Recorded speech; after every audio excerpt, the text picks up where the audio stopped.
have my shofar blowers, please?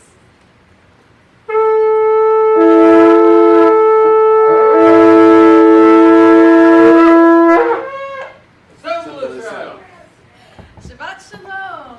Well, hello. We have got a bit of a small group today, but I know we've got a bunch of sickies going around right now. I'm sure people are still recovering from the holidays. So we will keep everyone in prayer. Hope that all the sickies go away. Anybody who is traveling, pray for safe travels. Obviously you see that my mother's not here today. She has gotten the sickies as well. So if you could keep her in your prayers as well, that would be amazing. Sick for her birthday. Yep, her birthday is on Tuesday. So we are praying for a swift recovery so she can at least hopefully enjoy somewhat her birthday. Since we got a small group today, I'll keep it really brief. If I could have everyone please stand for the Torah opening. I'm Kamoka. Get him. Page 64 in your sidors or on the screen to my right.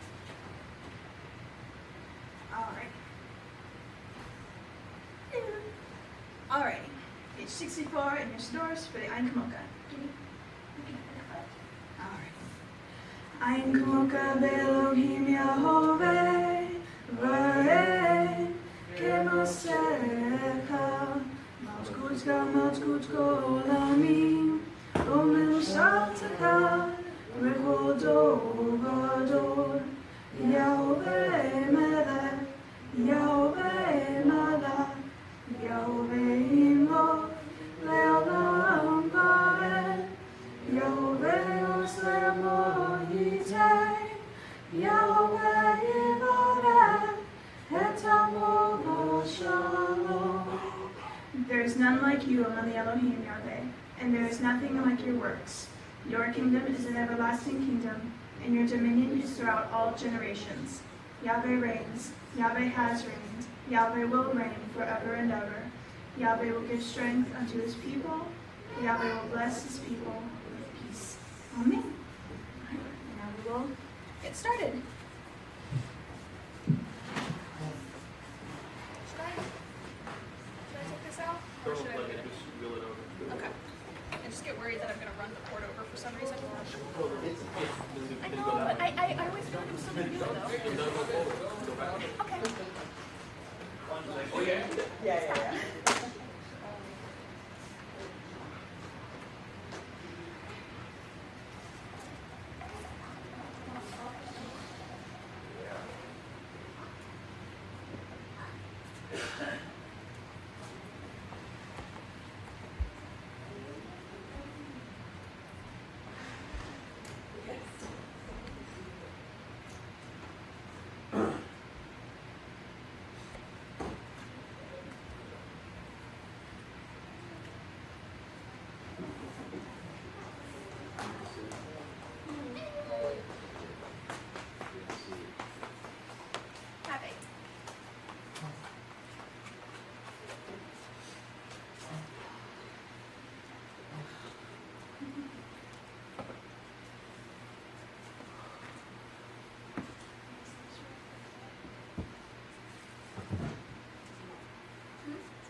that the Lord of all the earth would care to know my name, would care to feel my hurt.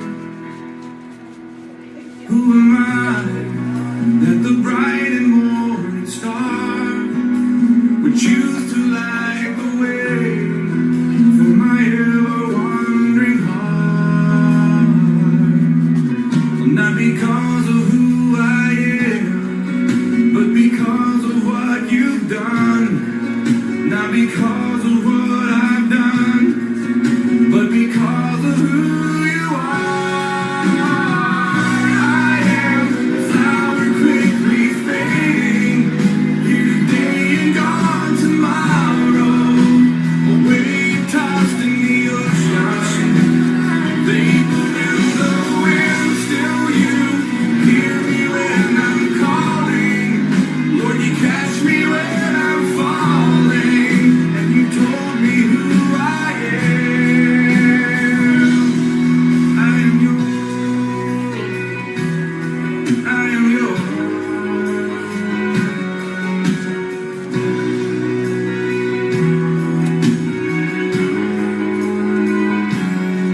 Who am I that the eyes that see my sin would look on me with love and watch me rise again?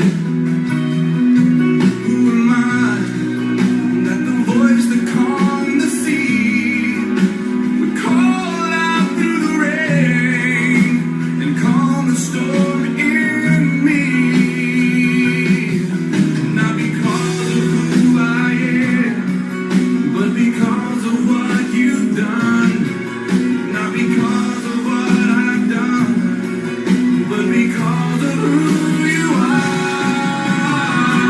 I am a flower quickly fading, here today and gone tomorrow. A wave tossed in the ocean, vapor in the wind, still you hear me when I'm calling. Lord, you catch me when I'm falling, and you told me who I am. I am yours.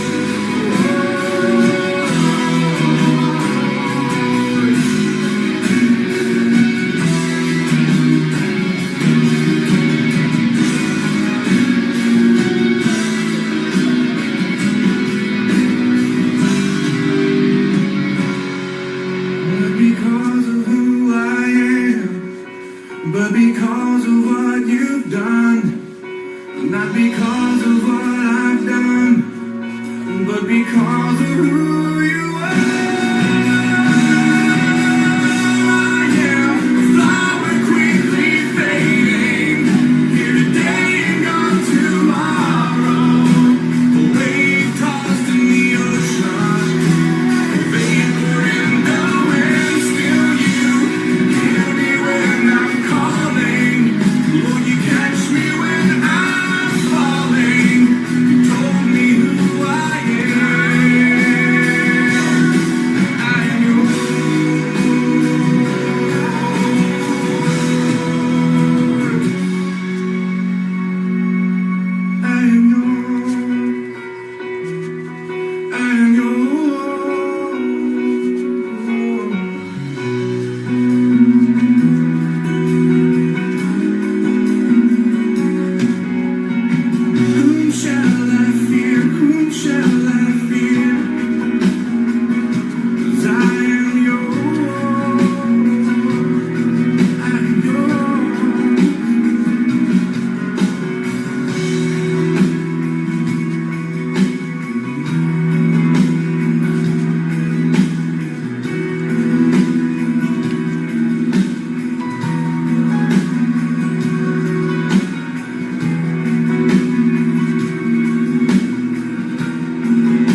No, we will not bow down to the gods of man. We will worship the God of Israel.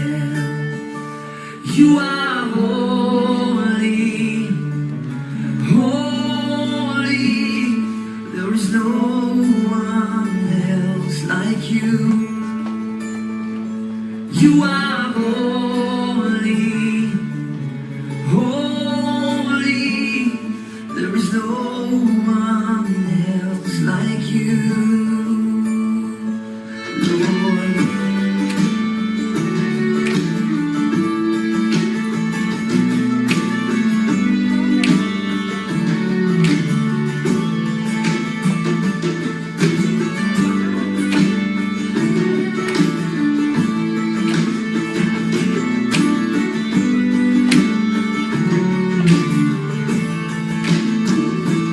As for me and my house, we will serve you, Lord, lifting holy hands in worship.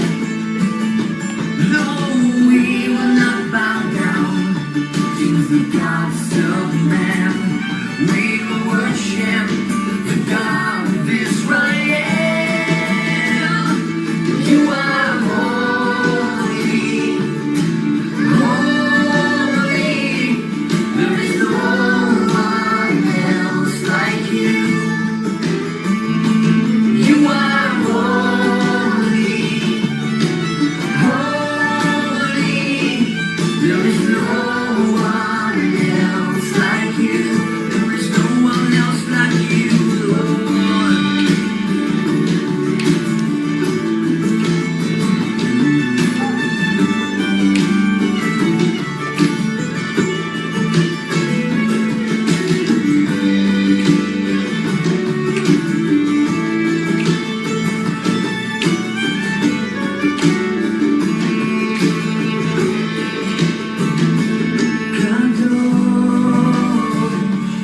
Kadosh,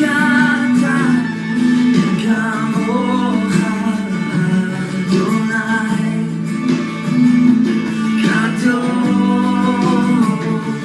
Kadosh, Kamocha Adonai. Choose this day whom you will serve. Come on, choose this day whom you will serve. But as for me and my house, we will serve you, Lord. We will serve you, Lord. Yeah.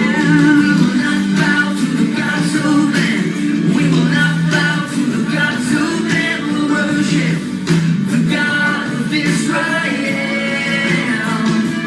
Say, we will not bow to the gods of man. We will not bow to the gods of man. We'll worship the God of Israel. For you are holy, holy. There is no one else like you. You are holy, holy. There is no one else like you.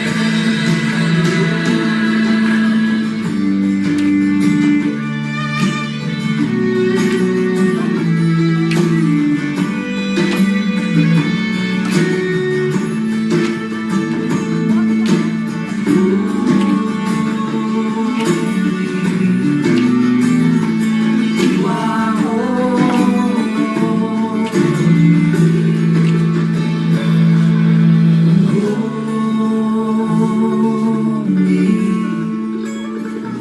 You are holy.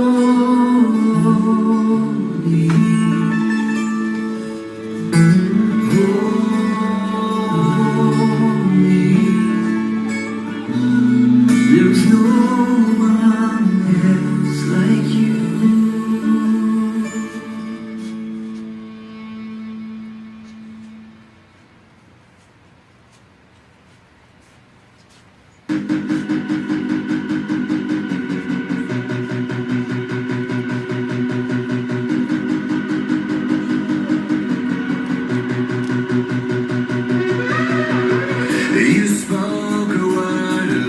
life began. Told oceans where to start and where to end. You set in motion time and space, but still you come and you call to me by name. But still you come and you call to me by name. If you could know the stars in place,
We welcome you, Lord.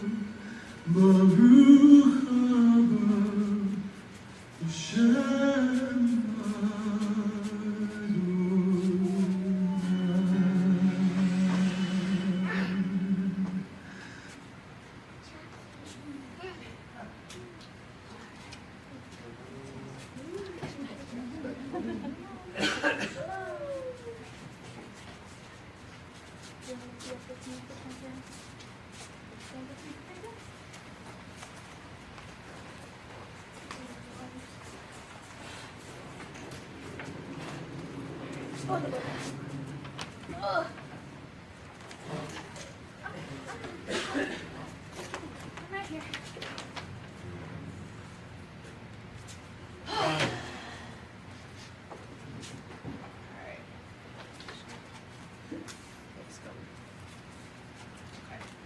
There's my sleep.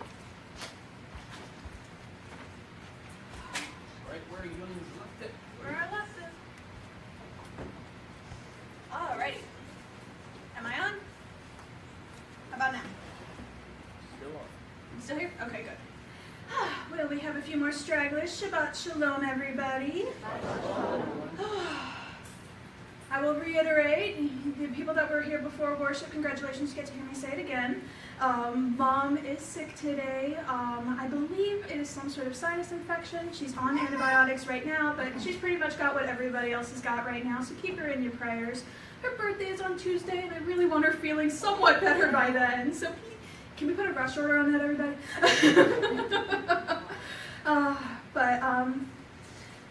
I guess that's it in terms of announcements. So I will now get us started. If I can have everyone please stand for the Shema. On page 48 in your doors or on the screen to my right.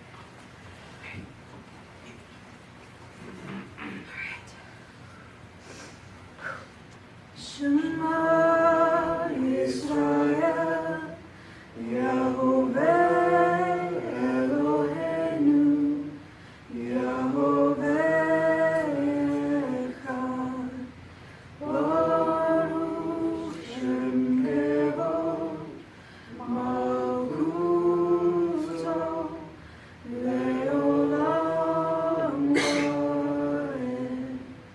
ואהבת את ההווה אלוהיך בכל לבבך ובכל נפשך ובכל מאודך, והיו הדברים האלה אשר אנוכי מספרך היום על לבך, ושינתם לבניך, ודיברת בם בשבתך, בביתך ובלכתך, בדרך ובשכבך ובקומך, וקשרתם לאות על ידיך, והיו לטוטפות בין עיניך, וכתבתם על מזוזות ביתך ובשעריך.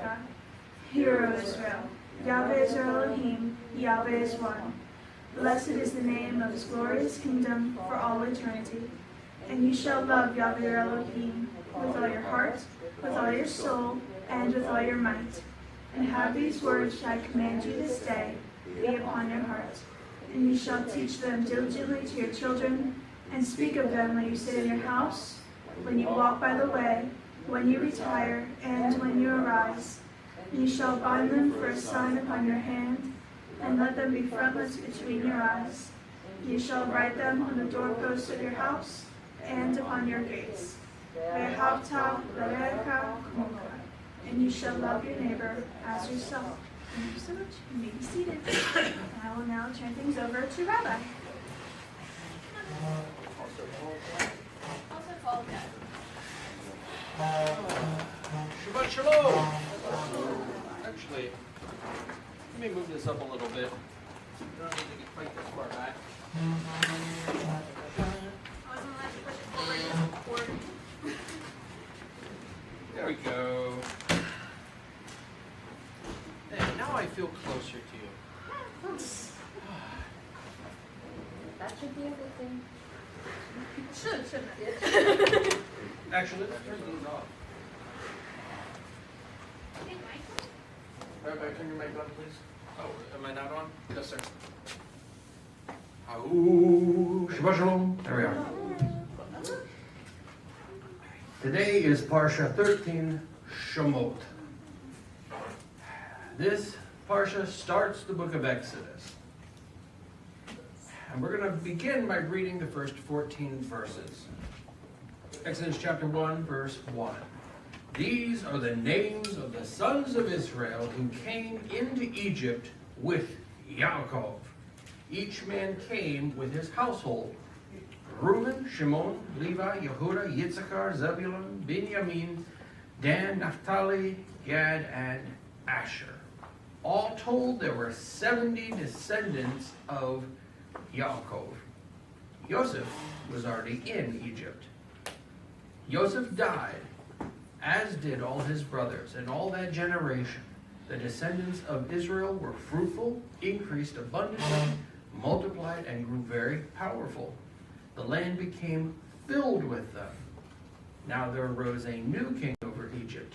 He knew nothing about Joseph, but said to his people, "Look, the descendants of Israel have become a people too numerous and powerful for us. Come, let's use wisdom in dealing with them. Otherwise, they'll continue to multiply, and in the event of war, they might ally themselves with our enemies, fighting against us, and then leave the land altogether." So they put slave masters over them to oppress them with forced labor. And they built for Pharaoh the storage cities of Pithom and Ramesses. But the more the Egyptians oppressed them, the more they multiplied and expanded, until the Egyptians came to dread the people of Israel and worked them relentlessly, making their lives bitter with hard labor, digging clay, making bricks, all kinds of field work. And in this toil they were shown no mercy.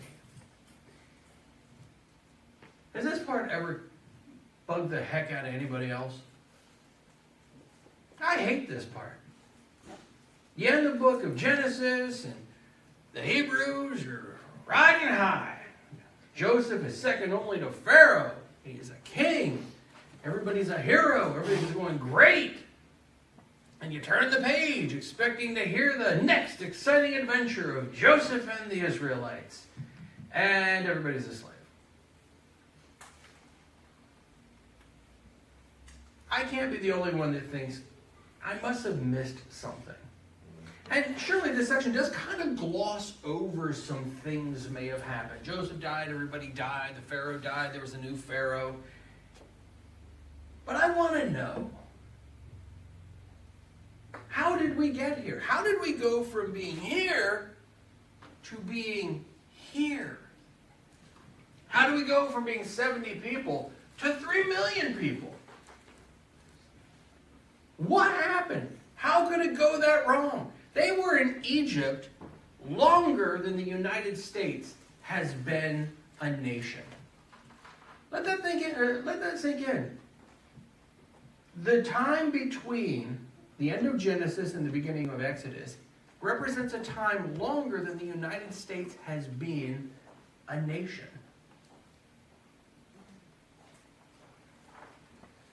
That is impressive. In fact, the amount of time they were in Egypt represents the amount of time it took Columbus to find America all the way until we had a tea party in Boston. And then beyond.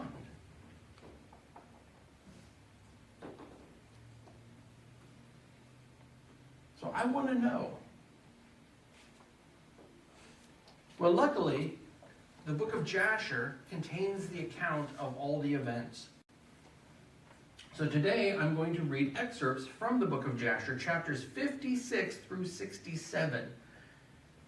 56 through 67, a lot of chapters. I'm going to be paraphrasing most of it. Joseph and his brothers and the Egyptians buried Jacob in Hebron. We knew that he took him there. He was embalmed. And Esau comes to mourn his brother Jacob. But they have a really bad relationship. So while he comes to mourn his brother Jacob, when they go to put Jacob's body in the cave of Machpelah,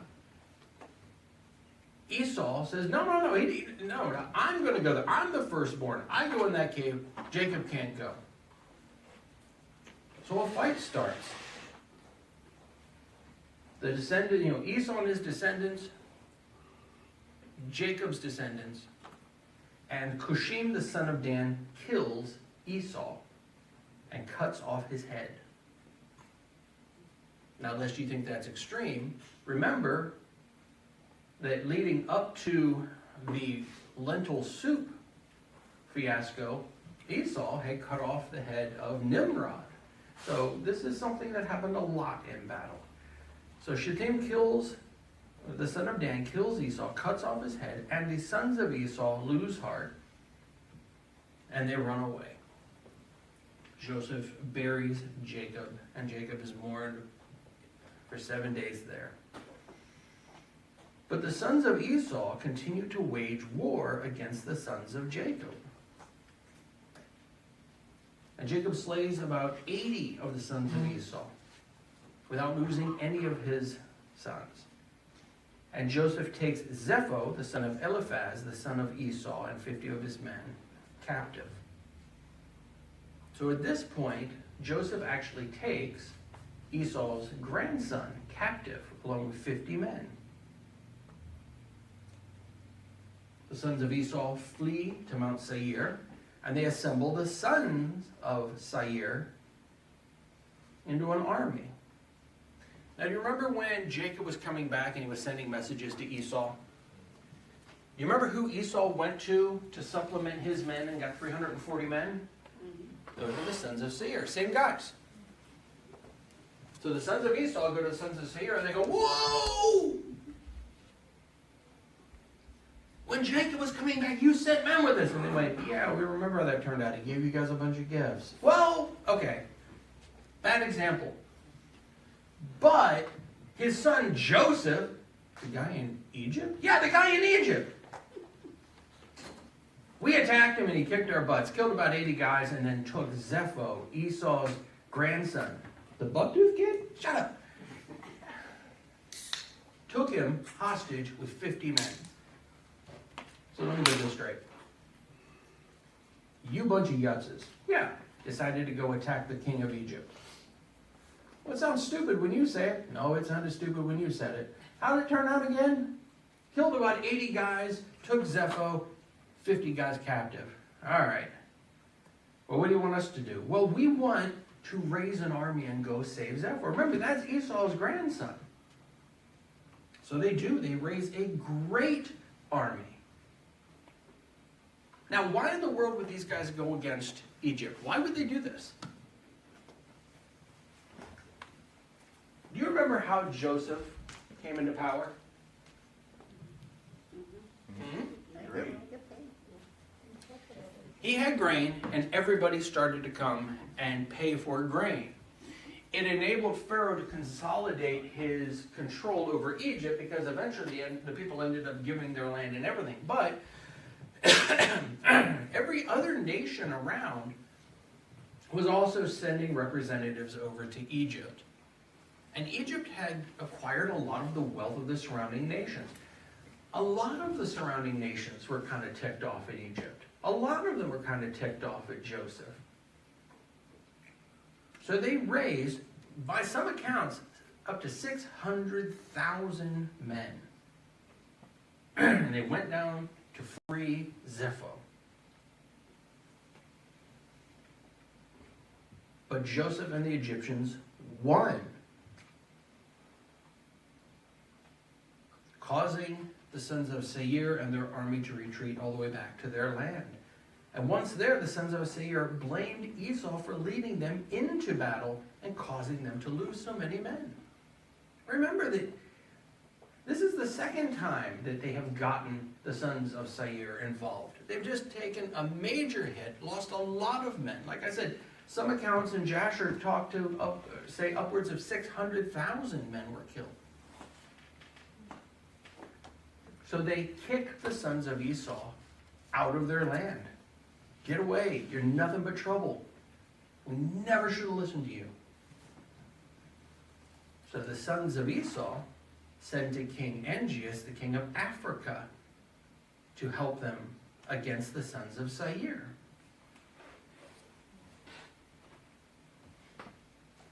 You see, Esau was actually a stranger in that land. Remember, he was the son of Jacob. They've been traveling around. Once they're kicked out, they go to Egypt, the king of Africa, and they say, hey, you know what, the sons of Seir, we need your help in defeating them.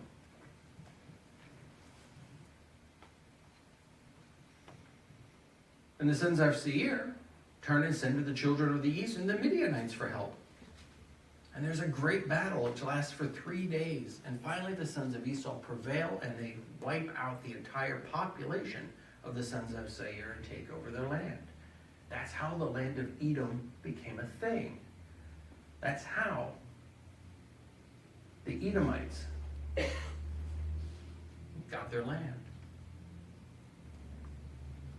It says it came to pass in the 32nd year of the Israelites going down to Egypt, that is the 71st year in the life of Joseph, that Pharaoh, the king of Egypt, died. This was the Pharaoh that had put Joseph in his position of authority. This is the one that had had the dream. And his son, Magron, was going to be the new king.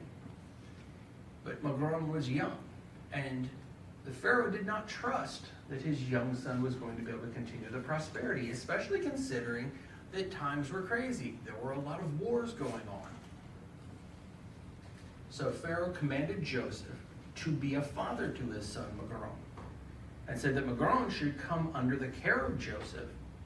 And Pharaoh placed all of the laws of Egypt and all the affairs of government into the hand of Joseph.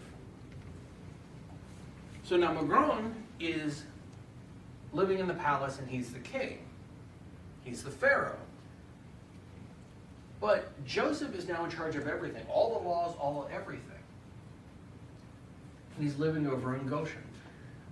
If you ever want to do something very interesting, I want you to look up the word Hyksos. Hyksos. Because in the land of Goshen, and if you want to look for archaeological evidence of the Hebrews, in the land of Goshen were the Hyksos rulers. Hyksos means king shepherd, or shepherd king. This was the land of the shepherd kings. It is in the land of Hyksos that they have found a tomb that they believe was Joseph's tomb. So in the land of Goshen, where the Hebrews were, where the Israelites were, they pretty much ruled themselves. Remember, the Egyptians didn't want a bunch of shepherds around. So Joseph ruled out of the land of Goshen. And that way he was like a viceroy. And this is where the land of the Hyksos were. And if you look it up, you will find that there's a lot of archaeological evidence. They really don't know what to make of a lot of it. They do agree that these are Semitic people. But of course, the archaeologists are usually not jumping to the Bible. But it's very interesting to read all about the Hyksos Empire. It actually lasted for hundreds of years, where the Hyksos ruled. And the Hyksos actually ruled over, and they can actually point to Hyksos ruling over fairly large sections of Egypt on the west side of the Nile. The Hyksos were on the east side of the Nile, and the Egyptian Empire was on the west. So it's very, very interesting. So this would have been where Joseph was ruling from. Now Joseph made war with all of the surrounding enemies and subdued them. Remember that they had managed to get a great multitude of men, upwards of 600,000 strong, to come against Egypt.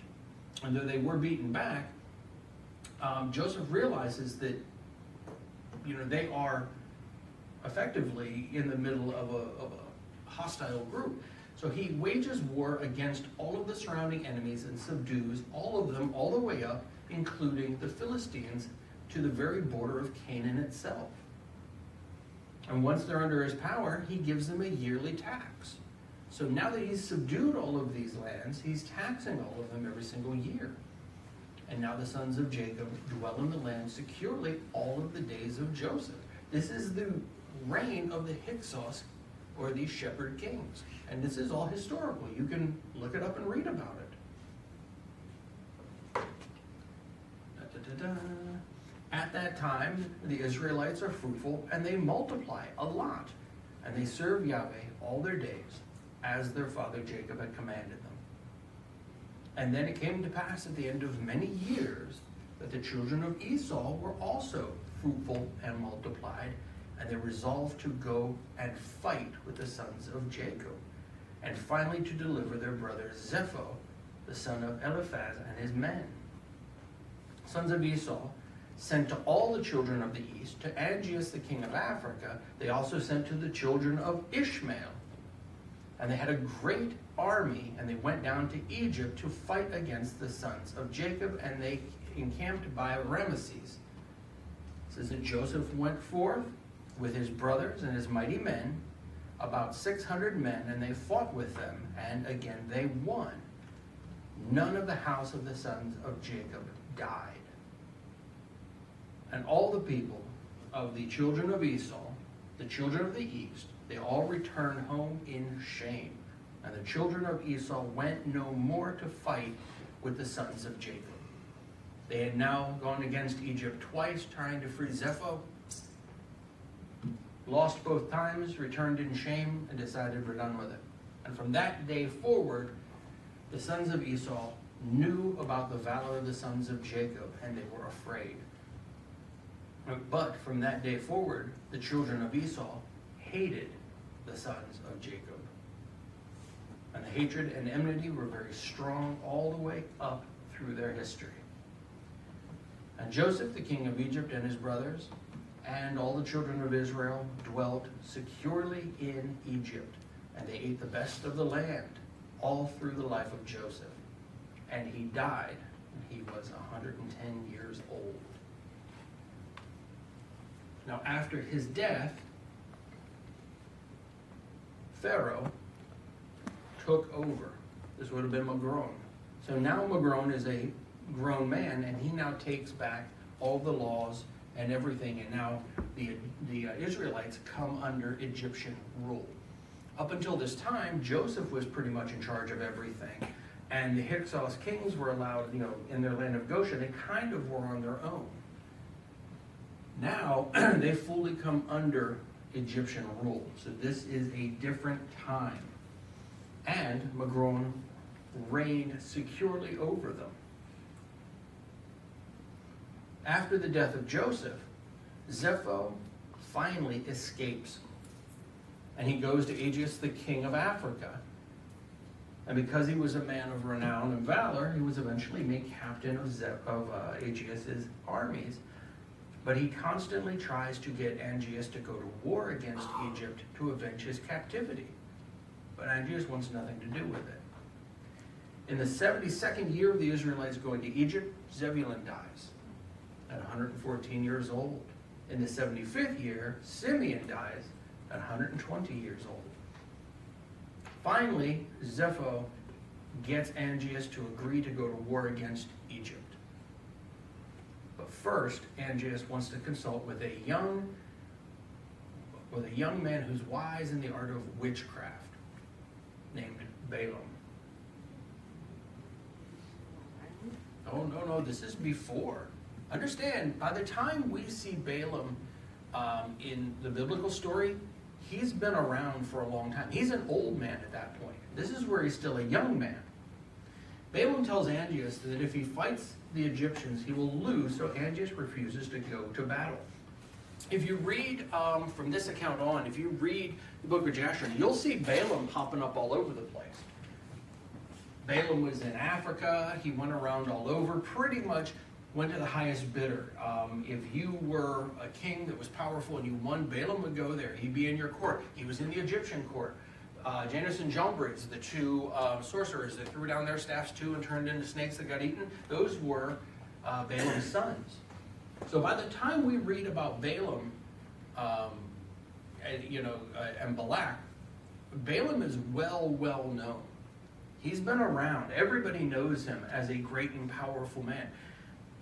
What's interesting is that even at that time, remember that Balaam did have a relationship with God. Okay, it didn't take him long, apparently, to figure out where the power came from. And God does seem to have given him visions, because Balaam tells Angeas, look, man, if you go up there and fight, you're going to get your butt kicked. You can't do this. And apparently, his word was held so highly that Angeas pulls the plug. Look, I'm not doing it. This is after Zepho, one of his generals, has been pleading with him and harping on him and everything else. He had already agreed. So Balaam was apparently held in very, very high regard. So Zepho leaves and goes to the people of Chittim, where he is received with great honor. After all, he's a general. After some time, Zepho is made king of Chittim after he repels some African troops that came to plunder the land. These would have been Angeas's men. So now he's over in Chittim. Angeas, some of his troops come down to plunder the land. Zepho raises an army, beats them, and now there's enmity between he and Angeas. In the 79th year of the Israelites going to Egypt, Reuben dies at 125 years old. In the 80th year, Dan dies at 120 years old. In the 81st year, Yitzchak dies at 122 years old. In the 82nd year, Asher dies at 123 years old. And in the 83rd year, Gad dies at 125 years old. The book of Jasher then goes on to give accounts of many, many, many wars between the various tribes and nations around the Middle East. And there's where you're going to see Balaam bouncing around like ping pong ball everywhere. What's interesting is that we tend to think of the Israelites and Egypt as living in this little bubble, but remember that they were one nation and everything around them is constantly in flux. What Jasher does is it gives you a really good impression of the ongoing political environment. And when you consider that the sons of Esau absolutely hated the sons of Jacob, as they're moving around, as Zepho's going from place to place, they're poisoning the well against the sons of Jacob. All of this leads up to the Exodus, when the Hebrews go through the desert as 3 to 6 million people. They're not a new people. It's not like everybody's like, well, who are they? They were known. When people look at them with enmity, it's not just that there's a lot of them, it's that they were known. They were known for beating the descendants of Esau. They were, the politics of the area, they had been a major player for a long time. The world was moving around them. And the book of Jasher gives a great account for all of these various battles. Finally, the 93rd year of the Israelites going to Egypt, Levi dies at 137 years old, and with his death we're told that all of the sons of Jacob, the brothers of Joseph, are dead. The only one not mentioned is Benjamin. So now everybody is dead, all of the men of renown. And in the 102nd year of Israel's going down to Egypt, Pharaoh, king of Egypt, dies. This would have been Magron.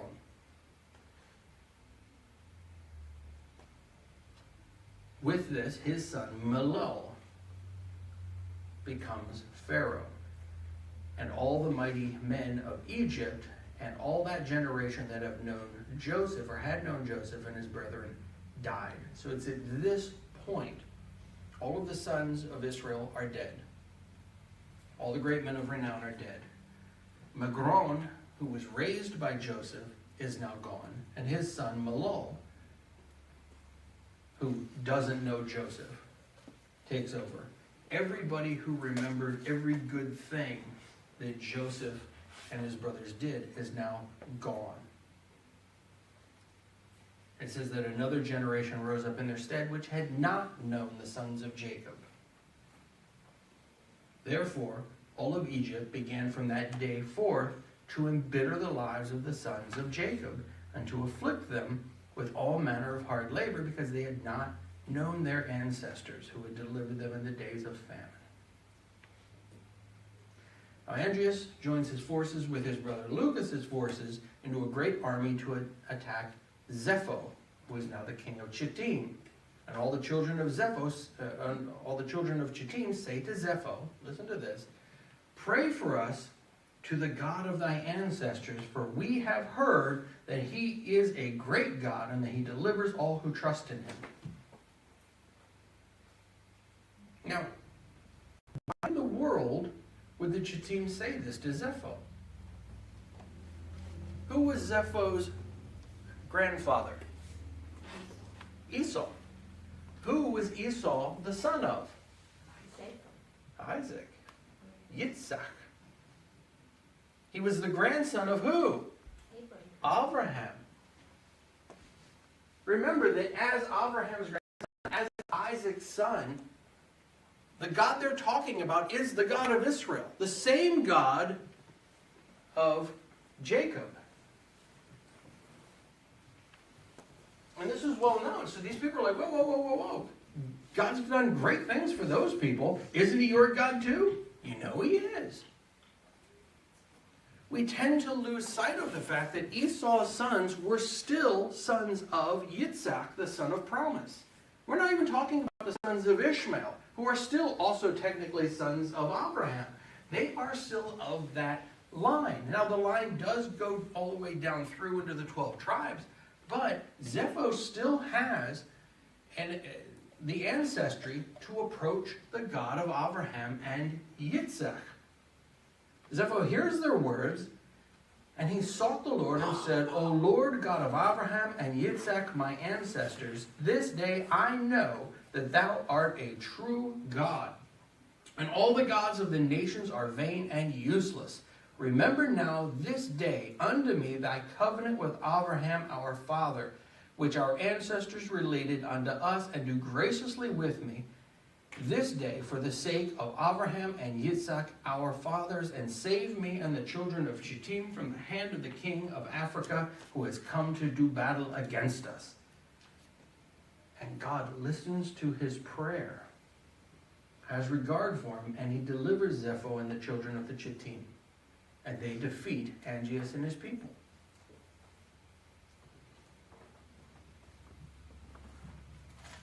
God honored his contract. Zepho had the right to pray to God and to invoke the name of his ancestors. Now, what do you think happened next? Instead of honoring Yahweh Elohim, Zepho returns to the pagan gods of the Shittim and the wicked ways of Esau. He went to God when he was in trouble. There's no atheist in a foxhole. The minute he's not in trouble, he turns away from Yahweh Elohim. But he had the right to go to God, and God did deliver him. We're told at that point that Balaam, who had been with Angeas, now switches sides and goes with Zepho, because Zepho won and gives Balaam a bunch of gifts. When Zepho heard that the mighty men of Egypt were dead, and that Joseph and his brethren, the sons of Jacob, were dead, and that all their children, the sons of Israel, remained in Egypt, he decided that the time had finally come for him to have his revenge. All of the great men of renown are dead. Simeon, Reuben, Asher, Naphtali, all of them, Joseph, they're all dead, and he goes, you know what? Now is finally the time. I'm going to have my revenge. Zepho sends messengers to Hadad, son of Bedad, king of Edom, to all the brethren of the children of Esau, and to all the children of the east, and to all the children of Ishmael, that they all come and join with the children of Shittim in Hebron. And they all do. And it says that the camp was very heavy, extending in length a distance of 3 days' journey. So if you start at one end of the army, it would take you 3 days of walking to reach the other end. Remember that for him, this is personal. He's going after the descendants of Jacob. The sons of Esau hate the sons of Jacob. Everybody else is just ticked off at Egypt in general. Egypt has been taxing them. Egypt has been extorting them. They raise a massive, massive army. It said that the people were as numerous as the sand upon the seashore, which cannot be counted.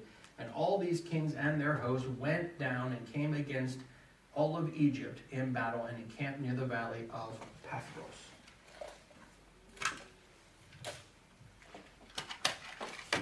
Now, Egypt hears this, and they gather to themselves an army of about 300,000 men.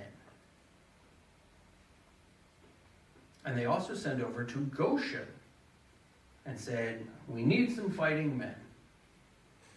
And the Hebrews send 150 men. But the Egyptians look at them and they say, hold on a second here.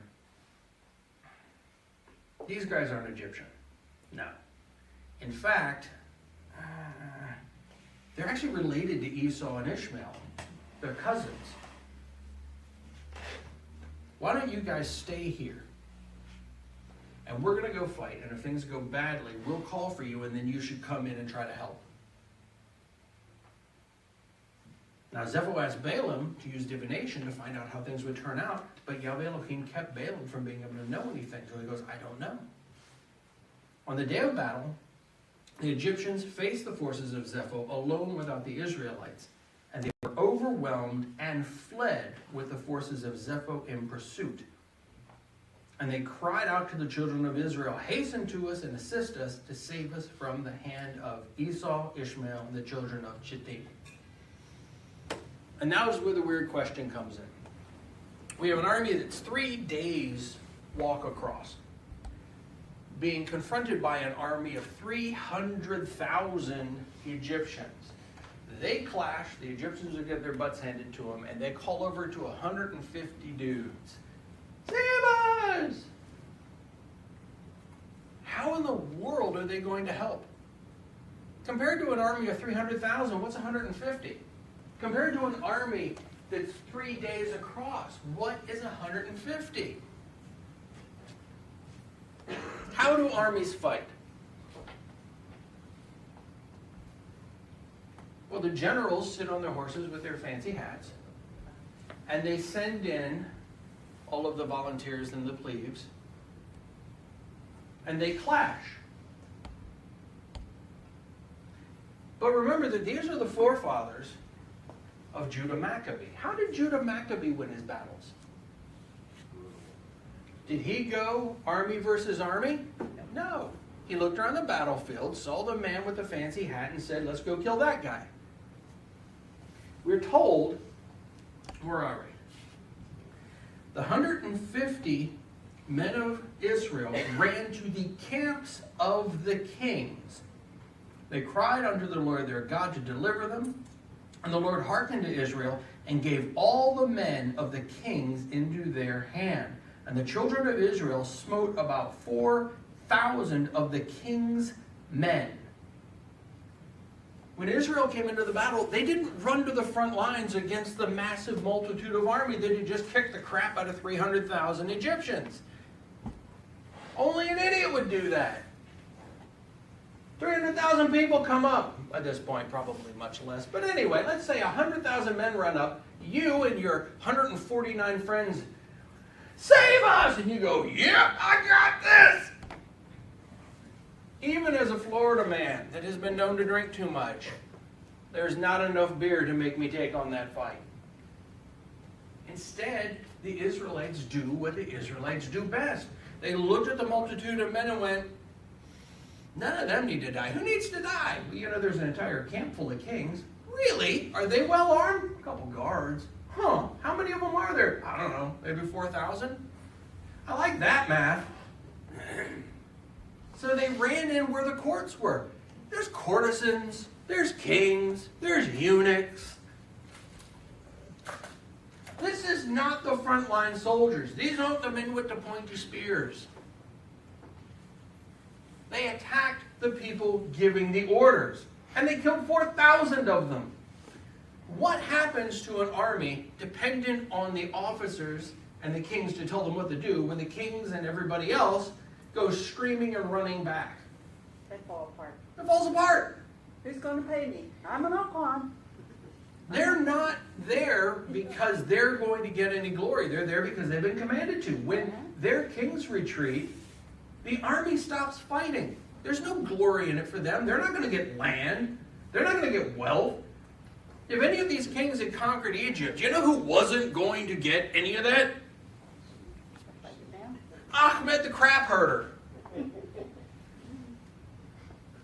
Bring your crap cart over here. You're going to be rich, said no king ever. So they win.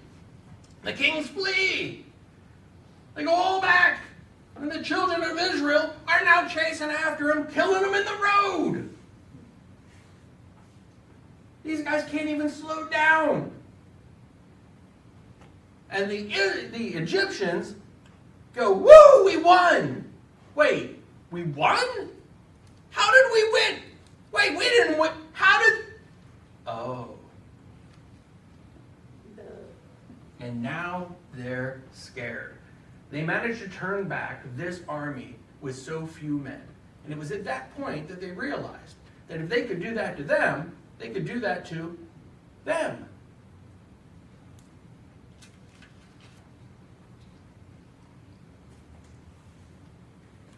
So afraid for their lives, the Egyptians also fled and hid themselves from the arrayed forces. As the Israelites are running into attack, instead of leading all of the Egyptians leave them alone. When the Israelites finally turn around, they don't have the Egyptian army behind them backing them up. I'm pretty sure they thought that the Egyptians were going to see how the battle was going and join in, and they weren't going to be utterly alone. But now they're on the other side of this whole big army chasing the kings. Now luckily the whole big army right now is in disarray, but they find themselves completely cut off, and when they look for their allies, the people they came in to save, there's nobody. How do you think that made them feel? Well, I'm going to be honest, it would have made me feel not special. You know what, gosh darn it.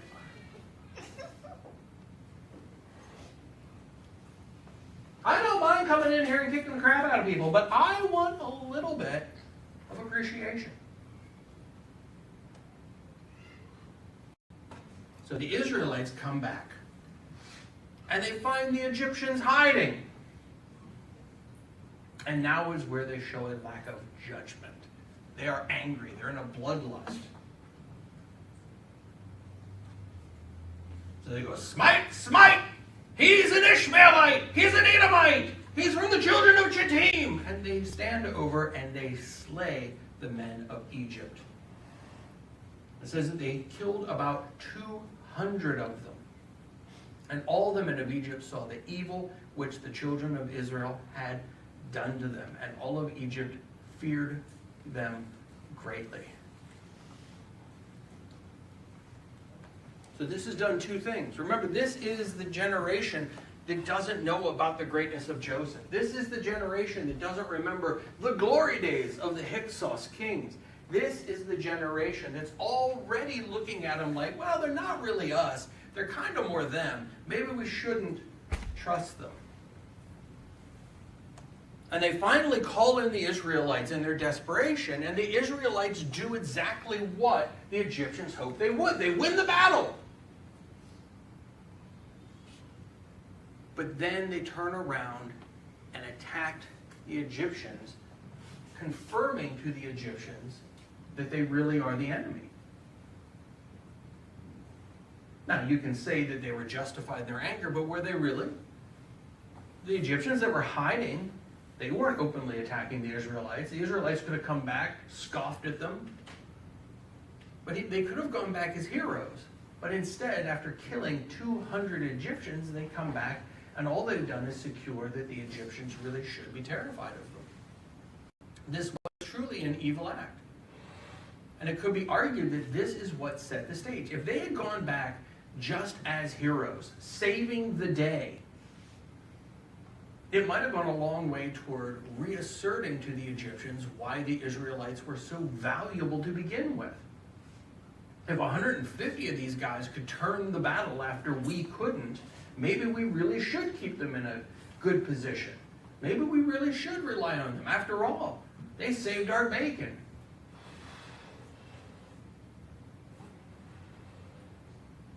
This is why it's important. These were God's chosen, and He did help them in battle. But even God's provision could not save them from poor decisions. I think of this myself. I like to say that God loves me. But that doesn't mean He's going to save me from every poor decision. This was a massive, massive mistake. This next section relates directly to Exodus chapter 1, verses 8 through 10 that we've already read in today's Parashah. It says, "And it came to pass after these things that all of the counselors of Pharaoh," this is Malal, king of Egypt, and all the elders of Egypt assembled and spoke unto the king, saying, Behold, the people of the children of Israel They are greater and mightier than we are. You saw what they could do with 150 men. And that's just the 150 that went. There were more men in the land of Goshen. They are greater and mightier than we are, and thou knowest all the evil which they did to us in the road when we returned from battle. So no longer are they being held up as the heroes that turned the battle. Now they're being remembered as the men that did evil to them on the way back. And thou hast also seen their strong power, for this power is unto them from their fathers. For but a few men stood up against a people numerous as the sand, and smote them at the edge of the sword, and of themselves not one had fallen. So that if they had been numerous, they would have utterly destroyed them all. Now therefore give us counsel what to do with them, until we gradually destroy them from among us, lest they become too numerous for us in the land.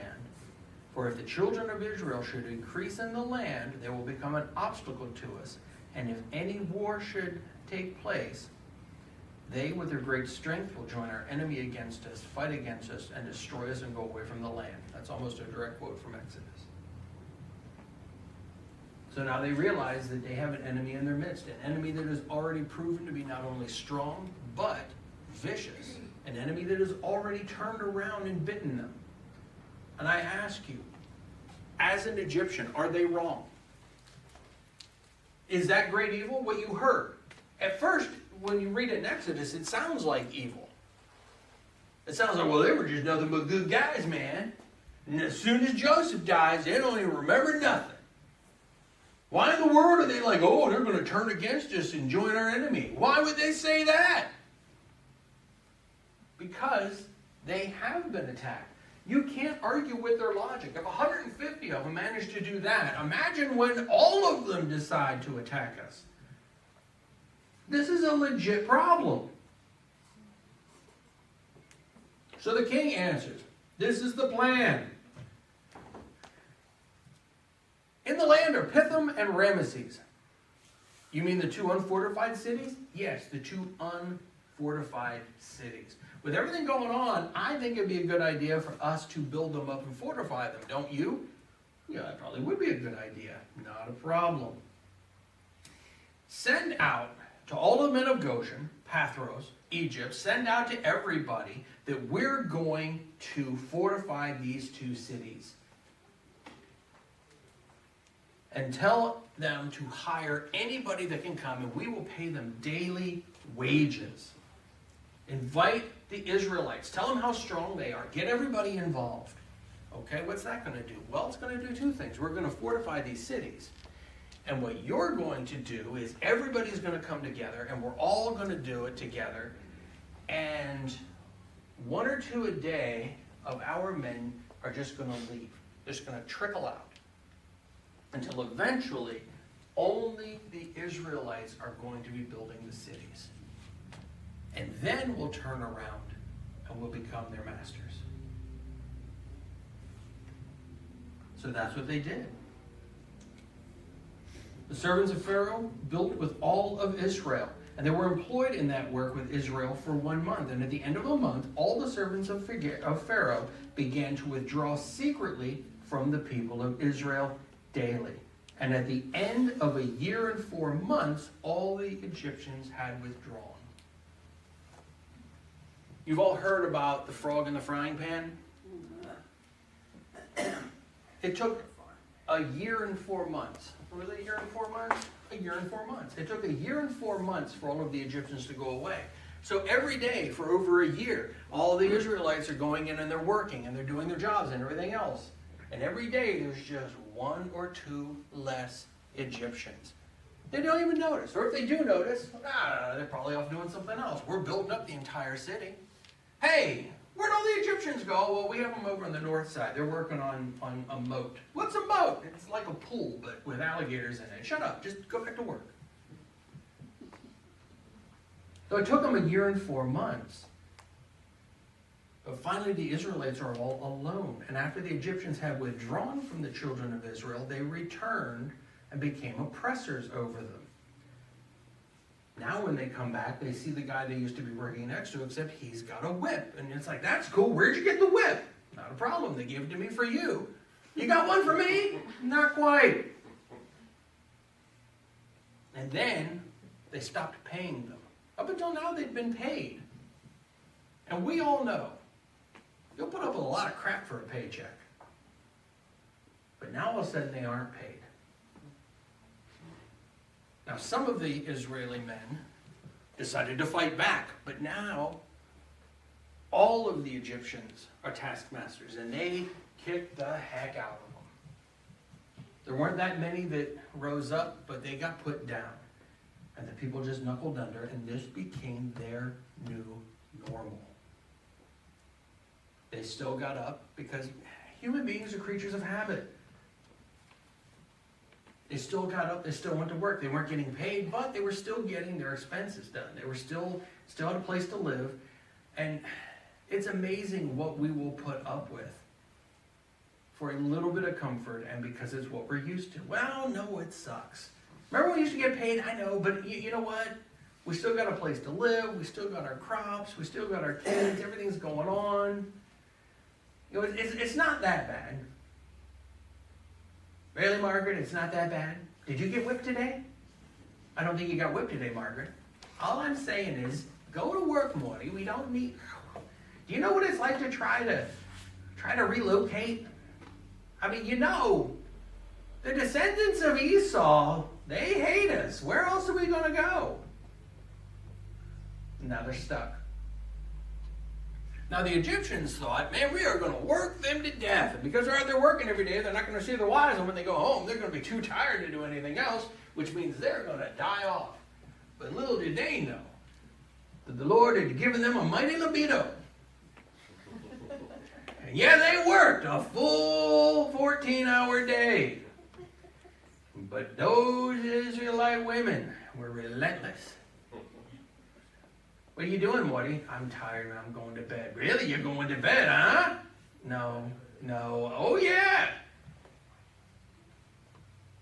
Let's do the kosher. So much to the chagrin of the Egyptians, even though they were being oppressed, they still continued to grow and grow and grow. The children of Israel were engaged in work for many years until a time came when the Lord remembered them. And the children of Israel started calling Malul, the king of Egypt, Meror, the king of Egypt. What does Meror mean? Better. You'll see it on your Seder plate. This is what set the stage for the Exodus. This is what sets the stage for everything coming up. This is how we went from being here to here. And equally as importantly, we can see that we had a hand in it. Now, obviously, things had turned against us. Obviously, things weren't going great. But at the moment when we could have reasserted ourselves as the mighty warriors coming to the rescue of Egypt, we allowed our anger to cause us to lash out and kill. Now, remember, this was an army of 300,000 men going against an army 3 days' journey across. And the Israelites only killed 200 men. More than 200 Egyptians had already fallen in battle. But the difference was they fell in battle against the enemy. The 200 men were killed by the Israelites, who were supposed to be the friends.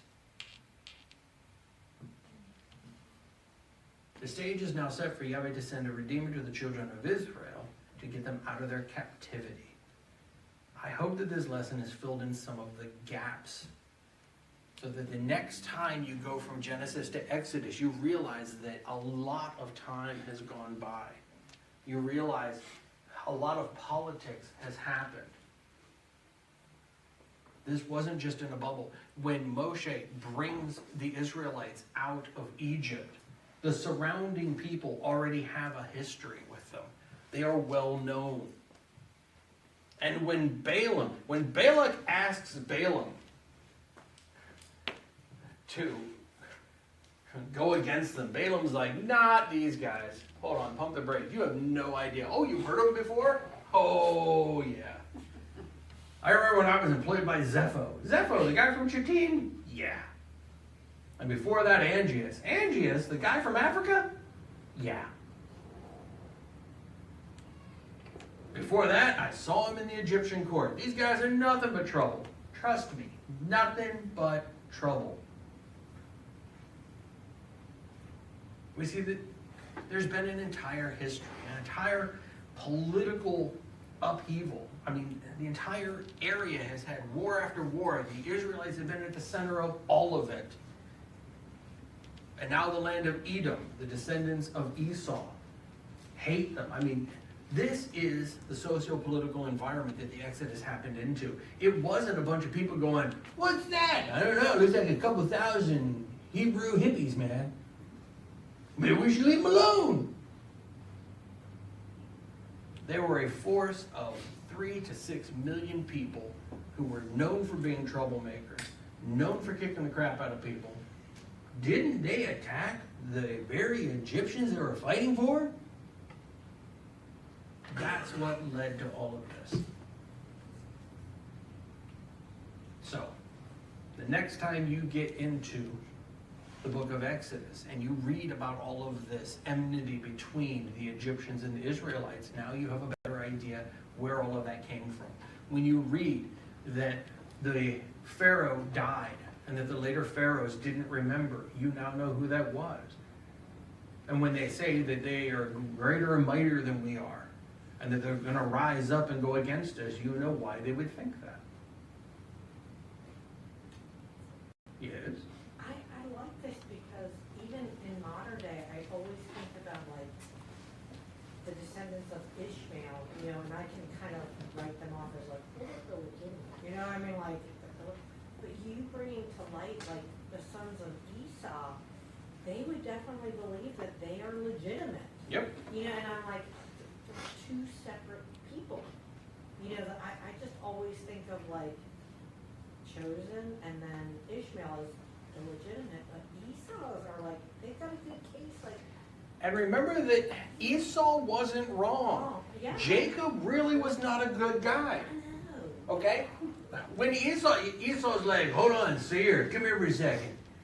Yeah, tell you about the time my younger brother stole. Yes, you told me. Have you been drinking again? Oh, yeah, man. Trust me, everybody knew that Jacob stole his birthright. Did I tell you? He put on the furs and everything. Yeah, Dad was blind at the time. All of the descendants of Esau would have felt that.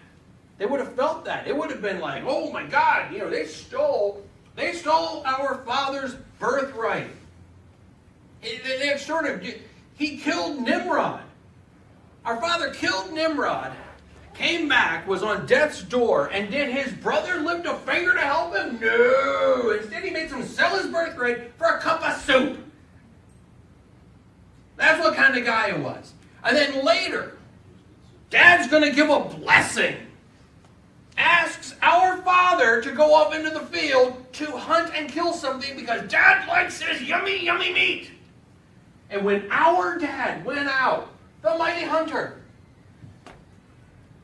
what did that lying-cheating, conniving, little backstabbing snarf rat do? He snuck in because he's mommy's favorite. And he stole that too. They got nothing they didn't steal from our dad. All of the sons of Esau felt that. And you can't say they're wrong. You can't. You can't look at the situation, well, actually. No. The Bible lays out the deception. The descendants of Esau had every right according to, now we're not talking about biblically, we're not talking about God's promises, but according to the tradition and laws of the land, they had every right to believe that their birthright and their blessing had been stolen by those guys. We should have had it. We are sons of Israel. We're the descendants of the firstborn of Israel. We are descendants of Abraham too. Their God is our God. So you're absolutely right.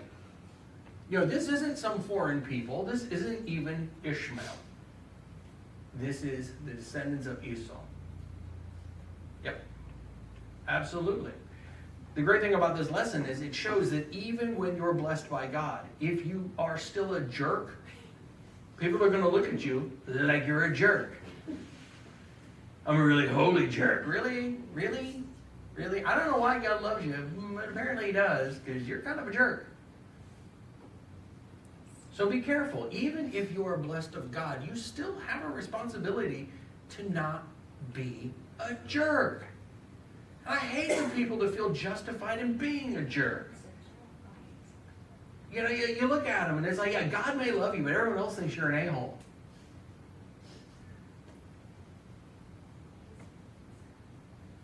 That's why I love these histories. And like I said, if you get a chance, just look up the Hyksos, the shepherd kings, because that is actual evidence of these people. And even modern science is like, oh, they're Semitic. Now they won't go on, oh yeah, that was Israel. They won't do anything that actually confirms the Bible. They say they're random Semitic people.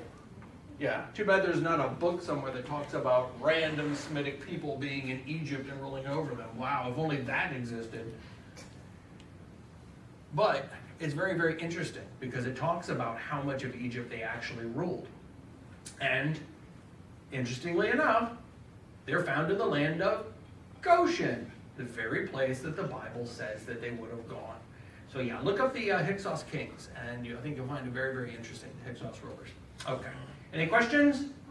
Was it believed that they only had one God? The Hyksos, yeah. When they talk about being Semitic, yeah. It is believed, well, when you look up yourself, you'll find that it was believed that they were monotheistic. Absolutely. And I have another question. Yes. It's commonly thought, but I don't think it's proven, that the Israelites, while they were slaves in Egypt, built all the great pyramids? Well, Is that... what's interesting is this. Remember that they specifically built Pithom and Ramses, Yeah. and they fortified those cities. The pyramids are actually in Giza. So I don't think that the pyramids themselves were made by the Hebrews, because while they were being subjugated, they were still kept away. Okay. Now Ramses was a great city, and actually some of the kings, I think, ended up ruling from there at some point. Don't quote me on that, but yeah, I don't think necessarily that the pyramids were made by the Hebrews, because they kept the Hebrews specifically in those areas. Now, understand, fortifying the cities, building great things. I mean, they were employed in building a lot, but I don't think necessarily the pyramids. The pyramids themselves were, remember that they were great burial tombs.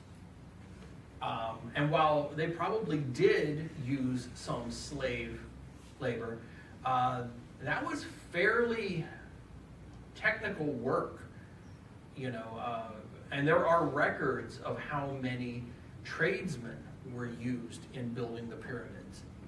The building the pyramids was actually very well documented.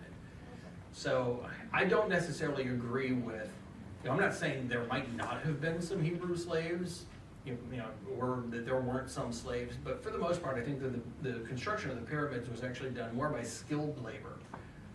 Because, if you were building your great place for your afterlife, you're gonna, and you're a pharaoh and you can afford to pay for the best, you're just gonna hire the best. And in fact, the way the pyramids look today is not the way they looked back then. They had an entire fascia that made the entire thing gleam, and there was a big golden thing on top. If you think they're impressive now, they were way more impressive then. Slick marble and gold. Yeah, they were really, really impressive. So that's a far cry from, hey, build a bunch of fortifying walls. It also talks about the fact that the Hebrews were making clay. They were making clay and putting straw in it and everything else, making basically adobe bricks. And if you know anything about the pyramids, guess what they weren't made from? Clay. They were brought in, they brought in massive stones from quarries and everything else. The one thing they weren't made of is the thing that the Hebrews were making, clay. So no, I don't think that the Hebrews built the pyramids. I think that they did absolutely build the cities of Pithom and Ramesses. And they probably were used in other construction projects. All right. Thank you. You're very welcome. All right, any other questions? Shabbat Shalom.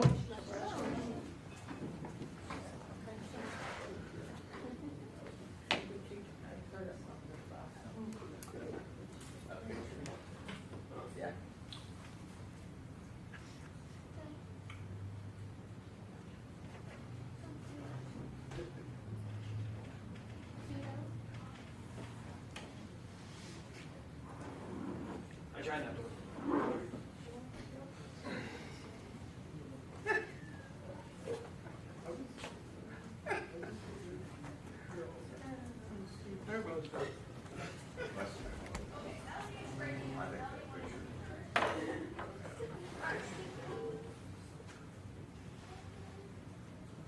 It's all right, man. It's a wine shit. Good. You're really Ready, little one? Ready as I'll ever be. I blow dried it last night. I did the same to mine.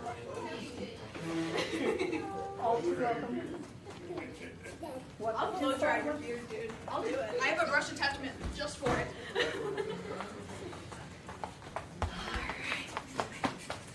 Oh, hello. Oh, hello. Oh, who's closing today? Me. Okay. There you go. Sorry, Yoshi. Answered that. Alrighty. If I could have everyone please stand for the Torah closing. So Hazara. Page 68 in your Sidors. Alright. Okay.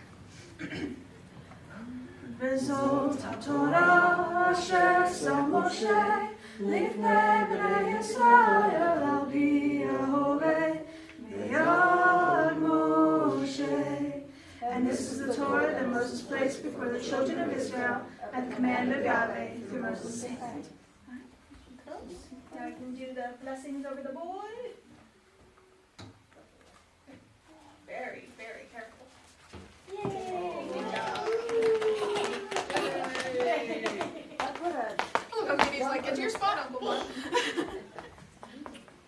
All right. Yisamech Elohim, Ephraim became Manasseh. May Yahweh make you a symbol of blessing as it did Ephraim and Manasseh. Amen. Come on, Yosh. Come on, guys. Come on. Come on, guys. Hey, Yoshi, over here. There you go. Oh, boy. Yisamech Elohim, Sarah, Rivka, Rachel, and Leah. May Yahweh make you a symbol of blessing as it did Sarah, Rebecca, Rachel, and Leah.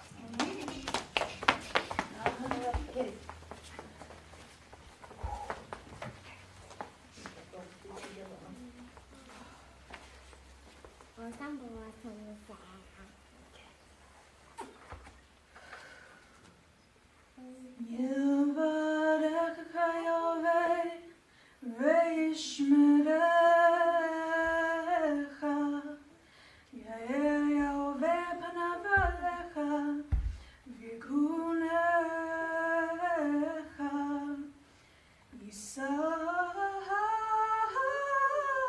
Yahweh panav alecha ve'asamecha Shalom. May Yahweh bless you and keep you.